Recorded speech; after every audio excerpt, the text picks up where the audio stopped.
ও গণভোট 2026-এর প্রাক্কালে আমার শুভেচ্ছা গ্রহণ করবেন।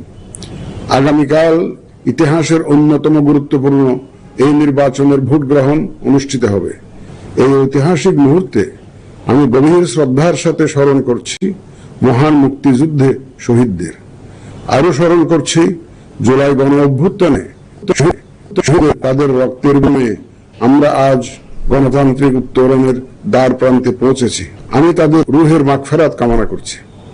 আমি একই সাথে আহত জুলাই যোদ্ধাদের আশু আরোগ্য ও স্বাভাবিক জীবনের জন্য দোয়া করছি। প্রিয় দেশবাসী, এই নির্বাচনে ভোটদান আমাদের শুধু নাগরিক অধিকারই নয়, বরং দায়িত্ব। আমি আশা করি আপনারা সকলে সচেতনভাবে এই দায়িত্ব পালন করবেন।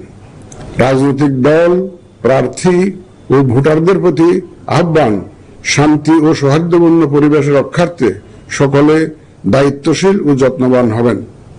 ভিন্ন মত গণতান্ত্রিক প্রক্রিয়ায় একটি স্বাভাবিক বিষয়।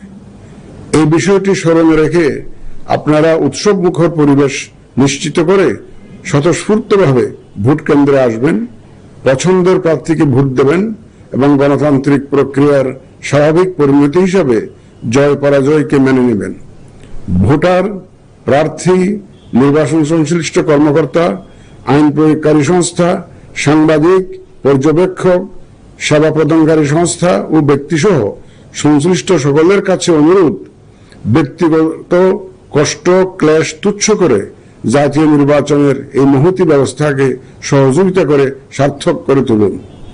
প্রিয় ভোটারগণ, আমরা শান্তিপূর্ণ ও উৎসব মুখর পরিবেশে নির্বাচন অনুষ্ঠান করতে চাই।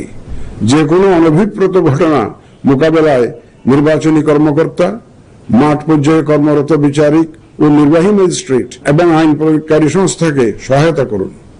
আমাদের সকলের সম্মিলিত প্রচেষ্টায় আমরা একটি সুষ্ঠু, সুন্দর, শান্তিপূর্ণ ও উৎসব মুখর নির্বাচনের সাক্ষী হতে পারব, এই প্রত্যাশা ব্যক্ত করে এবং পুনরায় আপনাদের স্বতঃস্ফূর্ত অংশগ্রহণ কামনা করে শেষ করছি। মহান আল্লাহ আমাদের সহায় হন।